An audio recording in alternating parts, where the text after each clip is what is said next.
አልহামዱሊላህ ሰላቱ ወሰላሙ ዐላ ረሱሊላህ ሰለላሁ ዐለይሂ ወሰለም እንደገና ተመልሰናል እና አላህ Subhanahu Wa Ta'ala ወዳጆቹን ለማረምና ለማስተካከል እንጂ ለመጥላትና ለማንቋሸሽ እንዳልሆነ በአንድ በኩል እያወደሰ ደካማ ጎናቸውን ለማረም ያው ይገመግማቸው ነበር። ስለዚህ እነሱ ትንሽ ላፍታም ቢሆን ዘንጋ ብለው ስለነበር ብዙዎቻቸው የሚፈለግብን ግዴታ የተወጣን መስሏቸው ነበር። ደካማ ጎናቸው ምን ያህል እንደጎላ ቸል ስላሉ ያን ነገር አላህ Subhanahu Wa Ta'ala አና هذا የምትለው አነጋገር በጣም Subhanahu Wa Ta'ala አላህ ትልቅ ግምት ሰጣት ማለት ነው። አና هذا الانهزام ይሄ ጥላት የበላይነት ላንዳፍታም ቢሆን ለተወሰነ ጊዜ እንዴት የበላይነት አሳየ እኛ እንዴት ድክመት ደረሰብንና ጥቃት ተፈጸመብን። አላህ እኛን መጠበቅ ሲገባው ጥላቶቻችንን ለምን የበላይ ያደረጋቸው ብላችሁ አስተያየት ሰጣችሁ። ቁል ሁወ ሚን ዒንዲ አንፉሲኩም ተፈለጋችሁ እንግዳውስ ይሄ ችግር የመጣው ከራሳችሁ በኩል ነው፣ ከናንተው የመነጨ ችግር ነው፣ እናንተ ራሳችሁ ያመጣችሁት እንጂ ሌላ ምክንያት ልትፈጥሩለት አይገባም ይላል። ኢነላህ ዐላ ኩሊ ሸይኢን ቀዲር አላህ በሁሉ ነገር ላይ ቻይ ነው። የሁሉም ጌታ እንደመሆኑ ማንኛውም ወገን ካጠፋና ካከፋ ሁሉንም የመቅጣት ስልጣን አለውና እናንተም ቢሆን በስተታችሁ ልትታረሙ ልትገመገሙ ይገባል። እርግጥ ከነዛ አኳያ የተሻላችሁ ብትባሉም እናንተም ተጥፋት ነፃ አይደላችሁም፣ ስታጠፉ ደግሞ መጠየቅ አለባችሁ ሲል መልስ ሰጠ። ለምን እንደዚህ እያጠፉና እየተዝረከረኩ ዝም ከተባሉ ወደፊት ልቅነት ነው የሚቀጥለው ማለት ነው። በተለይ በዛ ቀን የተከሰተው ነገር እነዛ ሩማቶቹ ተደጀን ጀርባ እንዲጠብቁ የተመደቡት ኃይሎች ያችን ስትራቴጂክ ገዥ ቦታ ተተው በመሄዳቸው ነው ያ ሁሉ ችግር የተፈጠረው። ነብዩ ደግሞ በጣም ታይቶ በማይታወቅ መልኩ አደራ አጠንክረው ነበር ደጋግመው ጥላትኛን አቸንፎን በቃ አልቆልን እንደ አሞራ በላያችን ላይ እየተረባረበ ብታው እንኳን አትምጡ እስከማለት ድረስ ነው። እንደገና ደግሞ እኛ አቸንፈን ጦርነቱ አብቅቶ ቁጭ ብለን ስንሳሳቅ ብታው እንኳን ኑቶሎ ካላልኳችሁ አትንጡ። ይሄ እንግዲህ በጣም ግልጽ የሆነ ወታደራዊ ማስጠንቀቂያ ነበር። ያን ነገር እንደገና ገና በጅምሩ ምንም ነገር እንትን ሳይባል ሳይጠሩ ተው በመሄዳቸው ነው የዛ ሁሉ ችግር ምንጭ ሊሆን የቻለው ማለት ነው። ያንን እንግዲህ ረስተው አሁን ከየት መጣብን ምንም ስህተት እንዳልተፈጸመ ብለው መናገራቸው አግባብ እንዳላደለ ተጠቆማቸው። እርግጥ ይሄንን ሁሉም አይደሉም፣ ግን የዱንያ በላ አይለይም እንደሚባለው ወተቁ ፊትነተ ላ ቱሲበነ الذين ظلموا منكم خاصة አንድ አካል አንድ ጀይሽ አንድ አካል ነው የሚቆጠረው፣ አንድ ግለሰብ ነው። በአንድ በኩል የሚፈጠረው ክስተት ሁሉም ተጠያቂ ይሆናል። ስለዚህ ያ ካልሆነ ወደፊት መጠናከር ሊመጣ አይችልም ማለት ነው። ሁሉም በእኔ በኩል አንድ ችግር እንዳይመጣ ብሎ በጥንቃቄ እንዲቆም በአንድ በኩል በተፈጠረው ችግር ሁሉም ይወቀሳል ይከሰሳል ማለት ነው። ወማ አሷበኩም የውመል ተቀል ጀማዓኒ እና ታዲያ ግልጡን ልንገራችሁና ይላል በዛ በኡሁድ ዕለት ሁለቱ ቡድኖች ወይም ሁለቱ ሰራዊቶች በተገናኙ ጊዜ በግንባር ይላል ያው የሙሽሪኮች ኃይልና የእናንተ ኃይል ማለቱ ነው። የዛ ጊዜ እንግዲህ የተጠበቀው አላህ እንደ በድር ይረዳናል እኛ በቀላሉ ዲል እናረጋለን ብላችሁ ነበር። ግን ነገሩ ተገላቢጦሽ ሆኖ መጣ ማለት ነው። በዛ ጊዜ ያጋጠማችሁ ነገር ሁለቱ ቡድኖች ሲገናኙ ፈቢኢዝኒላህ አለ እቅጩ ልንገራችሁ በአላህ ፍቃድ ነው። እኔ ሁን ብዬ ነው ያደረኩት። መቀጣት ነበረባችሁ በስተታችሁና ነብዩን አጋልጣችሁ ሸሽታችሁ በመሄዳችሁ ስላስቀየማችሁኝ እነዚህ ሰዎች ደርስ መውሰድ አለባቸው ብዬ በፍቃዴ ነው ያ ስተት ችግር እንዲደርስባቸው ያደረኩት እንጂ እኔ ሳላውቅ ወይም ዘንግቼ ወይም ደግሞ እንዲሁ ዝም ብሎ በአጋጣሚ የመጣ ይምሰላችሁ ሁን ብኖ ጌታ የወሰነው ነገር ነው ይላቸዋል ማለት ነው። ወሊ አለመል ሙእሚኒን እና መጀመሪያ በተከሰተው ችግር እናንተ ተጠያቂ መሆን ስላለባችሁ ይሄን እንድትረዱ ነው ለወደፊትም ስተቱ እንዳይደገም ማለት ነው። አንደኛ ይሄ ነው። ብዙ ህክማ አለው በዛ ክስተት አንድ ምክንያት ብቻ አይደለም። አንደኛ የመጀመሪያው ባሳያችሁት መከፋፈልና የመሸሽ ሁኔታ አላህ Subhanahu Wa Ta'ala ተእዲብ ለማድረግ እናንተን ስርዓት ለማስያዝና ለመገሰጥ ሆን ብሎ ያደረገው ነገር ነው ለወደፊት እንደዛ በማድረጋችን እኮ ነው ጌታ ተቀይሞን ያ ሁሉ ችግር የመጣብን ብላችሁ ትምርት እንዲሆናችሁ ሆን በያደረኩት አለ ሁለተኛ ወሊዓለም አልሙእሚኒን ከናንተ መሐከል እንደ ስማቸው በተግባራቸው ሙእሚን የሆኑትንም ላውቃቸው ፈልጌ ነው ይላል እንግዲህ ሰው ጨርቅ ለብሶ እንደሚባለው ማንኛውም ሰው በሁለት እግር ቆሞ ከሄደ ፈተና ካልመጣ ሁሉም ክቡር ሰው ሆኖ ነው የሚታየው ግን ፈታኝ ነገር በሚከሰትበት ጊዜ በትክክል አማኝ የሆኑ ሰዎች እምነታቸው ነጥሮ ይወጣል ጀብዱ ይሰራሉ ማለት ነው አስመሳዎቹና አታላዎቹ ደግሞ ሲልፈሰፈሱ ይገኛሉ የዛ ጊዜ ግርድና ምርቱ እንዲለይ ብዬ ነው ይላል አላህ Subhanahu Wa Ta'ala ወሊዓለም الذين ናፈቁ አለ ሶስተኛው ቡድን ደግሞ የለየለት አስመሳዩ እንደነብኑ ኡመያ ያለው ደግሞ መንገር ላይ በአደባባይ እኛ ከኩም በኋላ መሄድ አንችልም ብሎ አጋልጦ የሚመለሰው ደግሞ አላማ ቢስ ያም በማንነቱን ራሱን በራሱ እንዲያጋልጥ ብዬ ነው ያ ነገር ያመጣሁት ይላል ወቂለ ለሁም ተዓለው ቃትሉ ፊ ሰቢልላህ እኛ እንመለሳለን ሲሉ 300 ኃይል ይዘው ሌሎቹ ሙእሚኖቹ ለምንድነው የምትመለሱት በዚህ ዘመቻ መመለስ አይገባችሁም ምክንያቱም አንደኛ እንደ ስማችሁ ሙእሚኖች ከሆናችሁ ከዲናችሁ ከነብያችሁ መከላከል ግዴታችሁ ነው በአላህ መንገድ መጋደል አለባችሁ ሙእሚንን እያላችሁ ጥላት መጥቶ ሲወረን ካፊር ሲጨፍር እንዴት እናንተ ገለልተኛ ነን ትላላችሁ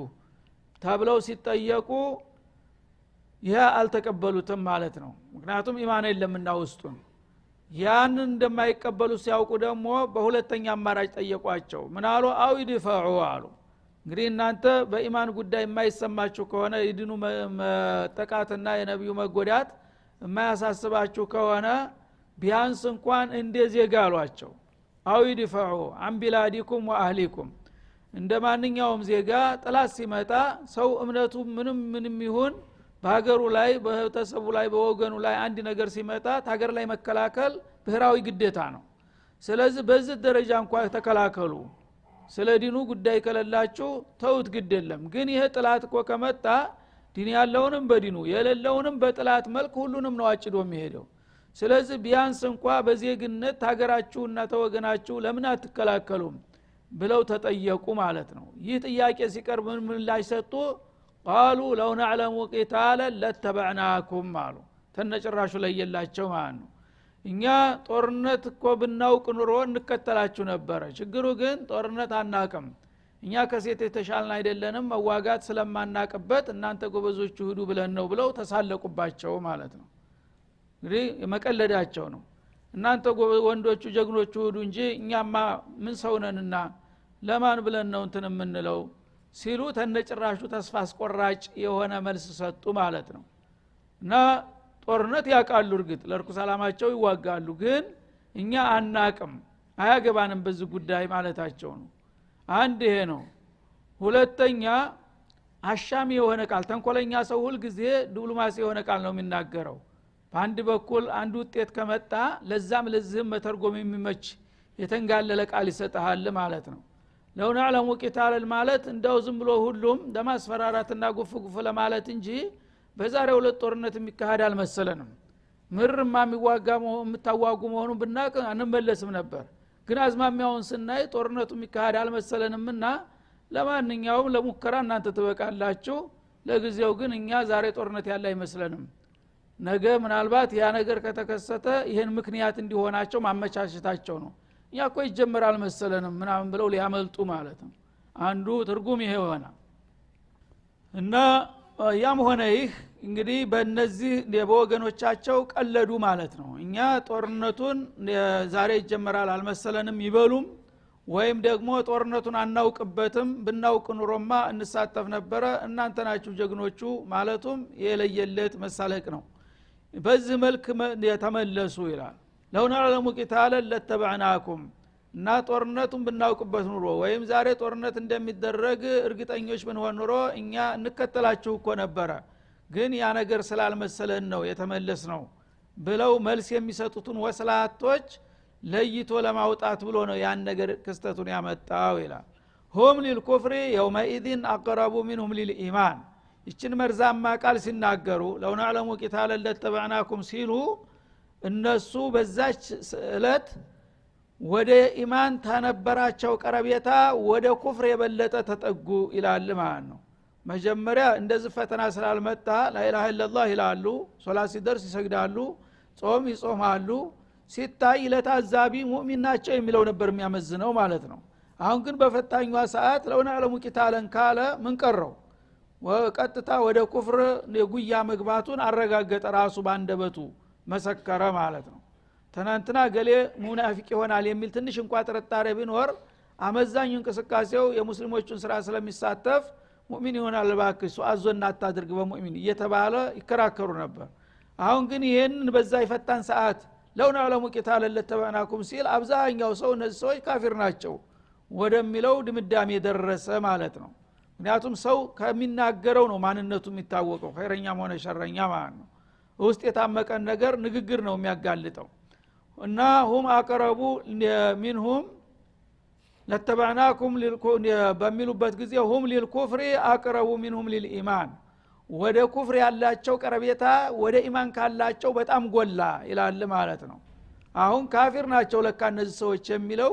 በደንብ ፈጦ መጣ ማለት ነው። የቁሉነ ቢአፍዋሂም ማ ለይሰ ፊ ቁሉቢሂም፣ እና በዚህ ምላሻቸው እነሱ በምላሳቸው የሚናገሩት ነገር በልባቸው ካለው ጋራ የተጋጨ ነው፣ ተቃራኒ ነው ማለት ነው። እነሱ ጦርነት ዛሬ ይደረጋል ማለትም ብናውቅ ኖሮ እንከተላችሁ ነበረ ማለት ውሸታቸው ነው። እንደሚደረግ እርግጠኛ ሆነው ያውቃሉ። ግን መደረግ አለመደረጉ አጠራጥሯቸው ሳይሆን መሳተፍ ስለማይፈልጉ ነው። እውነተኛ ቢሆን ኑሮ እኛ ፈርተናል አንሄድም ማለት ነበረባቸው። ግን እነሱ ሌላ ምክንያት ፈጠሩ፣ ያልሆነ ነገር ልብ የሚለው ሌላ፣ ሐሳብ በቃል የሚናገሩት ሌላ ሆነ። ሙናፊቅ ሁልጊዜም ይሄ ነው፣ ተናቁት እስበርሱ ይፋለሳል ሐሳቡ ማለት ነው። ወላሁ አዕለሙ ቢማ የክቱሙን፣ እና ለእናንተ ነው እንጂ ወትሮም እነዚህ ደህና ሰው የመሰሏችሁ አላህማ ሲደብቁትና በልባቸው ሲያምቁት የነበረውን ወትሮም አበክሮ ያቃል፣ እናንተም ጭምር እንድታውቁ አደረኳችሁ በዚህ አጋጣሚ ይላል ማለት ነው። ስለዚህ ፈተና ሲመጣ ነው እንደዚህ እያንዳንዱ ቅርብ ጓደኛ የነበረው ተሸፋፍኖ ማን አንዲት ነገር ጠጠር ያለች ነገር ስትመጣ ወደ ኋላና ወደፊት መለያየት ይመጣል። ይህ ደግሞ አላህ Subhanahu Wa Ta'ala የሙእሚኖችን ሶፍ ለማጽዳት ነው። ያ በውስጡ ተሰግስገው የነበሩትን አሳላዎችና አታላዎች እንዲናውቃቸው ያደርጋል ማለት ነው። الذين قالوا لاخوانهم፣ እነዚያ በተለይ ለወንድሞቻቸው ለመሰሎቻቸው ማለት ነው። ሙናፊቆቹ ለራሳቸው ተመለሱ። ጥላት እንግዲህ ዙሪያውን ከቦ ወጥንቅጡ ወጥቶ እነሱ ግን ወደ ቤታቸው ተመልሰው በየቤታቸው በያደባባቸው ቁጭ ብለው ግምገማና ትችት ጀመሩ ማለት ነው። እንቢ ብለው እኛ ለዓላማችን እንዋጋለን ብለው ለሄዱት ወንድሞቻቸው ስለነሱ አስተያየት ሲሰጡ ወቃዱ፣ እናሱ ከሴቶችና ከደካሞች ጋር ተቀምጠው እገሌ እንቢ ብሎ ሄደ አይደል እኛ ጋር ተመለስ ብንለው እያሉ ይተቹ ነበረ ማለት ነው። በዛ በግምገማቸው ምን አሉ? ለው አጧዑና ማቁትሉ፣ ኋላው ጦርነቱ ከተደረገ በኋላ እነገሌ ተገደሉ እነገሌ ቆሰሉ የሚል መርዶ ሲመጣ የራሳቸውን ጥፋት ረስተው እንዳውም ታጋዎችን መገምገም ጀመሩ፣ መዘርጠጥ ማለት ነው። እንግዲህ አቂል ቢሆኑ ኑሮ ወንድሙ ያጎቱ ልጅ ምናምን ሄዷል ሷዲቅ ሆኖ ሙቷል፣ ያን ነገሌ እንዲሆኑ ሲባል ኃይል ቀሏቸው እኮ ነው እንደዚህ ያለቁት። እኛ ብንኖር ኑሮ እኮ የሁሉ ጉዳት ባይደርስ ነበር አቂል የሆነ ሰው የሚጠበቀው አይደለም እንዴ? እነሱ ግን ምን አሉ? በተቃራኒው ቃሉ ለው አጧዑና ማቁትሉ፣ እኛ ስንመለስ እናንተም አብራችሁ ተመለሱ ብለናቸው ነበር። የዛ ጊዜ እሺ ብሎ እኔ ጋር እኮ ቢመለስ ኑሮ ጊዜ አይገደልም ነበር። ይሄ ነው ግምገማ ማለት ነው። ሱብሃንአላህ። እኛ በመቅረታችን አጋልጠን ሰተና አስገደልናቸው ወንድሞቻችን ብለው ራሳቸውን መውቀስ የሚገባቸው ሰዎች እንደገና እኔ ስመለስ እያየዝም ብሎ ገፍገፍ እያለ ሄዶ በገዛጁ ነው ደግ ሆኗል ማለት ጀመረ ማለት ነው። እንደዚህ ነው እንግዲህ ወስላታ ሰው። እንደነሱ ሁሉም ሸሽቶ እንዲቀር ነበር። እንደነሱ ሁሉም ቢቀር ኑሮ ደግሞ ጥላት 9 ቀን ሙሉ ተጉዞ የመጣበትን አላማ እነሱ ፈርተው ትተዋል ብሎ ዝም ብሎ ይመለስ ነበር? መዲና ገብቶ ያርደው ነበር ሁሉንም። ጥላት በፈራው ቁጥር የበለጠ ነው ወኒ የሚሰማው ማለት ነው። እነሱ ግን እንደኛ አርፈው መንደር ውስጥ ቢቀመጡ ኑሮ አያልቁም ነበር ብለው ገመገሙ ማለት ነው። ያው አስተሳሰባቸውም ስንኩል ነውና ለው አጧውና ማለት እኛ አንሄድም እናንተም አትሄዱ ብለን እኛ ስንነግራቸው እንግዲያውስ ገሌ ካልሄደ ወንድሜ አጎቴ ልጅ ከቀረ እኔ መቅረት አለብኝ ብሎ እንደኛው ቢቀሩ ኑሮ እንግዲህ አልሞቱም ነበር ብለው ቁጭ ቁል ፈድረው አን አንፉሲኩም ለመውት አላህ ባጭሩ መልስ ሰጣቸው ሰው መኻጢር ለመውት አንድ ነገር አደጋ አለበት ቦታ አለመሄድ ለካ እድሜ ያስረዝማል ማለት ነው በእናንተ ስሌት አለ ይሄማ ከሆነ እስቲ ከራሳችሁ ሞትን ተከላከሉ ማን ነው ፈሪ እድሜውን በደቂቃ ሊያራዝም የቻለው ያንዳንዱ ሰው ቤት ተቀምጠ ሞት ይመጣል አይደለም እንዴ ለሌሎቹ ፈትፋች ከመሆናቸው እሱ ባይሄድ ኑሮ ገሌ አይሞትም ነበር ካልከማ ሞት ጥንቃቄ ያደረገ ሰው አይደርስበትም ማለት ነው ይሄ ከሆነ ደግሞ እናንተ ለሌሎች እንትን ማለቱን ተውና ከራሳችሁ ላይ እስቲ ሞትን ተከላከሉ እያንዳንዳችሁ አሁን ቀጠሮ ሲደርስ ሞት ይመጣላችኋል ተደበቃችሁበት ቦታ ድረስ እና ምን አይነት አባባል ነው የምትሉት አለ አላህ Subhanahu Wa Ta'ala ከራሳችሁ ሞትን ተከላከሉ ገሌ ባይሄር ኑሮ ገሌ እንዲህ ባያረግ ኑሮ አይሞትም ታላ እንዲ ሰው እነዛን አስባቦች ያደረገ ሰው ሁሉ አይሞትም ዘላለም ይኖራል እንደማለት ነው ይሄ ከሆነ ደግሞ ከራሳችሁ ላይ ተከላከሉ የዛ ጊዜ ነው እኔ ያልኩትን ቢሰማ ኑሮ አይሞትም ነበር ማለት የሚቻለው ይሄ ደግሞ እንደማይሆን ታውቃላችሁ ይላል ኢን ኩንቱም ሷዲቂን ፊማ ተዝዑሙን እና ትሄዱ ያልናቸው ሰዎች ባይሄዱ ኑሮ አያልቁም ነበር የሚለው አባባላችሁ እንዳባባሉ እውነት ከሆነ እስቲ መጀመሪያ ራሳችሁን አዲኑና ከዛ በኋላ ለሌላ ምከሩ ይላል ወላ ተሐሰበነ الذين قتلوا في سبيل الله امواتا ለማንኛውም እነሱ ያሉትን ይበሉ ርኩሳን ናቸውና እናንተ ሙእሚኖች ግን በእነሱ አሉ ቧልታ ተታላችሁ ደግሞ እንደገና ሌላ ስተቱስ እንዳትገቡ አንዳንድ ሰው በጣም የቅርብ ዘመዱ ወዳጁ የሞተበት ሰው እውነትም ባይሄር ኑሮ እኮ ላይ ሞት ይችል ነበር ብላችሁ ይሄንን ወርሳችሁ ደግሞ እናንተም ጉድ እንዳትሆኑ ይላል አላህ እና በዚህ በጦርነት ለቅዱስ ዓላማ ብሎ የወደቁት ጀግኖቻችሁ ይላል በዚህ ዓላማ ላይ እስከወደቁ ድረስ በአላህ መንገድ ሙታን አድርጋችሁ አትገምቷቸው የሞቱት የፈሩትና የተመለሱት ናቸው የቁሞት እነዛ ግን ለቅዱስ ዓላማቸው ስለወደቁ አልሞቱም እኮ አልገባቸውም እንጂ የዘላለም ጽድቅ ነው ያገኙት ጀነትን የወረሰ ሰው ሙቷል ትላለህ አንተ ዝቁጭ ብለህ ስለዚህ ወዳጆችን ሙታን አትበሏቸው ነገለ ሄደው አለቁ ምስኪን ባጭር ተቀጩ አትበል እነሱ ናቸው እድለኞች አላህ የዘላለም ህይወት ያወረሳቸው ይላል በል አህያኡን عند ربهم يرزقون እና እነሱ ባጭር ረግፈው ቀሩ እያላችሁ የምታዝኑላቸው ጌታቸው ዘንዳ ፍጹም ህይወት የዘላለም ህይወትን ያገኙ እድለኞች ናቸውና ልዩም ግብዣ እየተደረገላቸው ነው በአሁኑ ጊዜ እናንተ አታውቁም እንጂ በእኛ ዘንድ ልዩ ግብዣ ላይ ናቸው ብሎ አላህ ደግሞ ለወዳጆቹ ያደረገውን ነገራቸው ማለት ነው እና በሐዲስ እንደገለጹት ይሄን ነብዩ አለይሂ ሰላቱ ወሰለም ሹሃዳዎች የጦርነት የቁስለት ህመም የሚያጋጥማቸው የቅጽበት ያህል ነው ልክ ጥይቱም ሆነ ጦሩ ሰይፉ በላያቸው ላይ ሲያልፍ ቁነኛ የያዘ ቁስል ቀርፍት ስትል የምታመውን ያህል ነው የሚሰማቸው ከዛ በኋላ ምንም አይሰማቸውም አላህ ግን ያችን ሰበብ አድርጎ ሩሃቸውን ይረከባል ከተረከበ በኋላ ወዳውኑ አርሽ ጥላ ስር ልዩ ቦታ ግብዣ እስቲራሃ ቦታ ተዘጋጅቶላቸዋል አርዋሖቻቸው በቀጥታ በመላእክታ በሆታ በልልታ ወደዛ ነው የሚወሰዱት እዛ ተህተ አርሽ الرحمن እንትንሉና አዋፍ የመሰሉ ፍጡሮች ይፈጥራል ይላል ወፎችን ይፈጥርና ለነዛ ወፎች እነዚህ የሹሃዳ ሩሆችን ያስገባባቸዋል በወፎቹ ውስጥ ሌላ አካል ተለዋጭ አካል ሰጣቸው ማለት ነው እነዛ የጀነት ወፎች አደርጋቸውና የጀነትን አትክልትን እየቀሰሙ በዛ እየፈነጩ የሚኖሩ ፍጡሮች አረጋቸዋል ቂያማ እስከሚደርስ ድረስ ማለት ነው እና እነሱ አካላቸው ያው ፈርሷል እንደማንኛውም ሙታን መሬት ላይ ተቀብሯል ካልሆነም ያው የጦርነት ሰው ተበታትኖም ሊቀር ይችላል ሩሃቸው ግን ልዩ ቦታ ተይዞለታል እዛ ቦታ ጌታ ግብዣ ላይ ናቸው እነዛ ወፎች እነሱን ወክለው የነሱን ሩህ ለብሰው በጀነት አትክልትና አበባ ላይ እየፈነጩ የሚዝናኑ ናቸው ይሄን ብታውቁ ኑሮ እናንተ እህን ጊዜ እሱን ባደረገኝ ትሉ ነበር ግን ጅሎች ነገለ ያለቁ ይያላችሁ እናንተን ራሳችሁን ብልጥ አድርጋችሁ እነሱ በጅልነት እንዳለቁ ትተቻላችሁ ይላል ማለት ነው እንደ ረቢ ሙርዘቁንና ጌታቸው ዘንዳ ልዩ ሲሳይ ይሰጣቸዋል በዛ ግብዣ ላይ እየተቀማጠሉ ነው ያሉት ያንን ያላወቁ አለቁ እንደሚባለው እናንተ እንዳዋቂ እነሱን እንደጅል ቆጥራችሁ እነገሌ ሞቱ እነገሌ ያለቁ ትላላችሁ ወዳጆችን ሞቱ አትበሉ ያአላህን እንግዲህ ይሄን አይነት ወዳጅ ክብርና ማዕረግ የተሰጣቸው ሰዎች ሞቱ እነገሌ ማለት ራሱ ወንጀል ነው አለ አላህ Subhanahu Wa Ta'ala የሞትከው አንተ ነህ አላማ ቢሱ ያማ አላህ Subhanahu Wa Ta'ala ለተቀደሰ አላማ እንዲወድቅ አደረገው የዘላለም ክብርና ጸጋው ወሰደው ምኑ ነው የሞተው ይላል እና እነሱ ፍጹም ሕያው ናቸው ሞት ሳይሆን ዘላለም ህይወት ነው የወረሱት በዚህ ክስተት ማለት ነው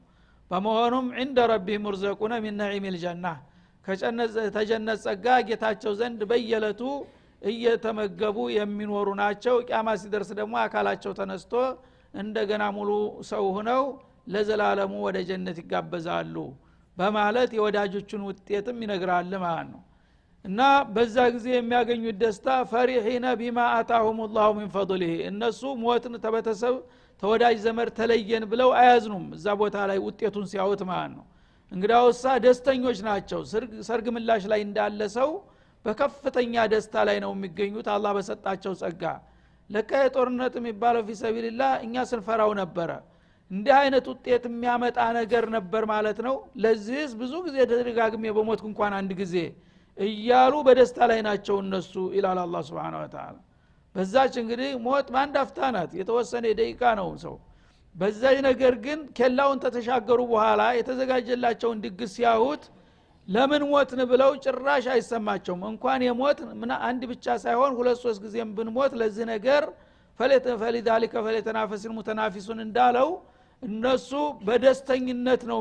የሚገመግሙት እናንተ ግን እንዲሁ በቀላል እንደከሰሩና ወድቀው እንደቀሩ ትቆጥራላችሁ ይላል ويستبشرون بالذين لم يلحقوا بهم من خلفهم ይላል ባይገርማችሁ ደግሞ ለነሱ በተሰጠው ድል ብቻ አይደለም የሚደሰቱት አሁን ወደ ኋላ ገና እድሜያቸው ያልደረሰ ቢጤዎቻቸው ጓደኞቻቸው አሉ የነሱንም እድል ጭምር በማየት ደስታውን የበለጠ ከፍልላቸዋል ይላል እንግዲህ ሰው እድሜ ቅደም ተከተል ነው ሁልጊዜም አንድ ወንድም ይሞታል ለምሳሌ ሸሂድ ይሆናል ሌላው ወንድሙ ገና ነው ግን ያም ሰነባብቶ በሌላ ቀን ሸሂድ ይሆናል ለሁለቱም ደግሶላቸዋል አላህ Subhanahu Wa Ta'ala አሁን የራሱን ጀነት የተዘጋጀለትን የወርቅና የብር ህንጻ ሲያሳየው እንደ ፀሐይ የሚበራውን ከሱ ጎን ደግሞ ሌላ ግቢ አለ ተመሳሳይ ማለት ነው ይሄ ያንተ ግቢ ነው ሑረል ዒኑ ውልዳኑ ሁሉ ነገር ተዘጋጅቶ ተሟልቶ ይሄ ነው ያንተ ቦታ እስተግዚያው ያው ቂያማ ቀን ድረስ ቆይዛ አርሽ ስር ተዛ በኋላ ወደዚህ ነው የምትመጣው ተብሎ ትውውቅ ይደረግላቸዋል ማለት ነው ያም በሚያረጉ ጊዜ የጓደኞቻቸው የወንድሞቻቸውን ቤት በመደዳው በዛው አለ ይሄስ የማን ነው ሲል ገና ያልሞተው ሸሂድ ያልሆነው ይሄማ የገሌ ነው ታመት በኋላ እሱም ይመጣል ተብሎ ይነገረዋል ማለት ነው ይሄ የ3 አመት በኋላ ይሄ ከ4 አመት በኋላ እየተባለ የጓደኞቻቸውን ግቢና ጸጋ ያስጎበኛቸዋል አላህ Subhanahu Wa Ta'ala ያነ ምን ይሆናል ወይስተብሽሩነ ቢልذین لم يلحقوا بهم من خلفهم ገና ከነሱ ያለጠቁትን አብረዋቸው ያልሞቱትን ወደ ኋላ የቀሩትን ወንድሞቻቸውን ንብረትና ጸጋ ጭምር በማሳየት እንዲደሰቱ አረጋቸዋለሁ ይላል እናንተ እዚህ ከንፈር ትመጣላችሁ ታለቅሳላችሁ ባጭር ቀሩ ረገፉ ትላላችሁ እናንተ እነሱ ደግሞ የእናንተን ክብርና ጸጋ ያዩ ምን ነው ቶሎ መጥቶ ይሄን ድል ባየው ወገሌ ወንድሜ ይያለ ይመኙላችኋል አለማወቅ ይሄ ነው እንግዲህ እንደ ፍየል ወደ አቅምስ ብዙ ወደ እንደሚባለው ማለት ነው ይሄኛው እንደተጎዱ ይተቻል ያኛው ደግሞ ምን ነው እኔ ያገኘሁትን ባገኘ እኔ ያየሁትን ባየ እያለ እናንተንም ወክሎ ይደሰታል በእናንተ ድል ይላል አላህ Subhanahu Wa Ta'ala አላህ ኸውፉን ዐለይሂም በተጨማሪም ደግሞ አላህ Subhanahu Wa Ta'ala የሰጣቸው መለኮታዊ መግለጫ ደግሞ የበለጠ ያስደስታቸዋል ምን የሚል ዶማን ማለት ነው አንድ ቃ ስትገዛ 5 አመት ዶማን አለው ሲባል ምንድነው የሚሰማ ቢበላሽ እንኳን ሌላ አዲስ አመጣለሁ እንትላለ ማለት ነው አላህ Subhanahu Wa Ta'ala ከዛ በላይ ነው ዶማን የሚሰጠው ለወዳጆቹ ማለት ነው ምን ይላል ይሄው ለናንተ በዛ በትግላችሁ በከፈታችሁት መስዋዕት ጀነት ከዚህ እስከዚህ ያለው በሙሉ ለናንተ ነው ከዛ እስከዛ ያለው ለነገሌ ለወንድም ላጎትህ የተዘጋጀ ነው ይላል ከዛ በኋላ ሁሉ ነገር የተሟላ የተሳካ መሆኑን ሲያይ የሰው ልጅ ምንድነው የተሟላ ደረጃ ሲያገኝ የሚመኘው ሞት መጥቶ እንዳይሞተልፈው ነው የሚፈራው ማለት ነው እና የተደላደለ ኑሮ ሲያገኝ እድሜ ይስጠን እንጂ አልহামዱሊላህ ተሟላ ይላል ማለት ነው ታሰጋለ ያቺ ሞት ከመጣ ሁሉ ነገር እንዳለለ ይሆናልና ለአንድ እንግዲህ የለመደው ነገር መጥቶ ደግሞ ሞት እንዳያደፈርስባቸው አላህ ዶማን ይሰጣል ምን ይላል አላ ኸውፉን ዐለይሂም ወላሁም ይህዘኑን አንደኛ የሚያሰጋ ነገር የለም ካሁን በኋላ እዳህ አልቋል ይለዋል ማለት ነው ካሁን በኋላ ይሄን እድል የሚያሳጣ ምንም ነገር የለም ሞት የለ መባረር የለ መወንጀል የለ መከሰስ የለ ሁሉም ነገር አልቋል አሁን ብቻ ይሄንን ጸጋ መረከብና መደሰት ብቻ ነው የሚጠብቅህ እንደገና ደግሞ ሐዘን ማለት ባለፈው ጊዜ የከፍተኛ ጉዳት የደረሰበት ሰው ያ ነገር አይረሳውም ብዙ ጊዜ ያዝናል ወደ ኋላ በደረሰው ነገር እየገመገመ ያም ደግሞ የለም ለምን በዱንያ ላይ ቢታሰሩም ቢገረፉም ቢገደሉም ቢቀጠቀጡም ቢቃጠሉም ያ ነገር ሐዘን አያሰማቸውም ለምን የተሰጣቸው ዋጋ ካሳ ያንን የሚያስረሳ ስለሆነ ማለት ነው እንኳን የሆነ ነው የሚለው ማለት ነው ስለዚህ የመልቂያማ ሲሆን ነብዩ በሌላ ሐዲስ እንደገለጸው አለይሂ ሰላቱ ወሰለም ሹሃዳዎችን ያናግራቸዋል ያ ዒባዲ ቁትልቱም ፊ ሰቢሊ ወተረክቱም አምዋለኩም ወአውላደኩም ሚን አጅሊ እና ባሮቼ ሆይ ለኔ ብላችሁ ረገፋችሁ በጦር ሜዳ ልጆቻችሁን ባለቤቶቻችሁን ንብረታችሁን ቤታችሁን ጥላችሁ መጣችሁ ይላቸዋል አሉ የጊዜ አሁን ያ ረብ አንተ ነህ የፈጠርከን አንተ ነህ ሁሉን የሰጠህን ለአንተ ብለን ሁሉ ነገር ብንሰዋ ምን ችግር አለ ይላሉ ያ ጊዜ ተመነው አለይ እንግዲህ እናንተ የምትችሉትን ሁሉ ለኔ አድርጋችኋልና እኔ ደግሞ እናንተን ወዳችሁ እስከምትጠሉ ድረስ መካስ ፈልጋለሁኝ የምትመኙት ነገር ካለ ተመኙ ጠይቁኝ ይላቸዋል ይላል ይህ ጊዜ በዱንያ ላይ አንድ ሰው ጠይቀኝ ከተባለ መቼም ስንት ነገር እንደሚጠይቅ ያውቃል ማለት ነው አሁን ግን የጀነት የተዘጋጀላቸውን ነገር አሳይቷቸዋል እንደ ፊልም አላህ Subhanahu Wa Ta'ala ከዚህ እስከዚህ ያላሰቡት ያልከሰቡት እዚህ ያላላቸው ነገር አዲሟቸዋል የተሰጡት እድል እና ጭማሬ የሚያስጠይቅ ነገር አይደለም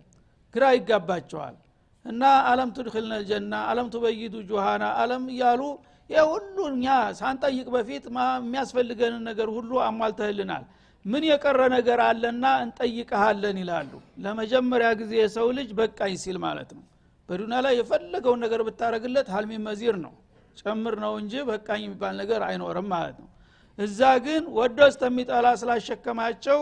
ምንም ነገር የለም የሚጠየቅ ነገር የለም ላ አለ ፈልጉ ጠይቁን ጊዜ ይላቸዋል እሱ ግድ ጠይቁ እነሱ ግን ምን ጠይቀው የለም ይላሉ ማለት ነው በመጨረሻ እንደገና የተሰጣቸው 2 እጥፍ ይጨመራል 3 እጥፍ እስከ 10 እጥፍ ድረስ ይጨመራል ማለት ነው ከዛም በኋላ እንደገና አንድ ነገር የዘነጋችሁት ነገር አለ ይላቸዋል እሱ ምንድነው አላህ Subhanahu Wa Ta'ala ይክሽፉ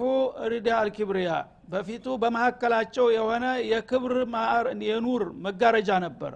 እሱን መጋረጃ ይከፍትና ራሱን በገሃድ እንዲያው ይጋብዛቸዋል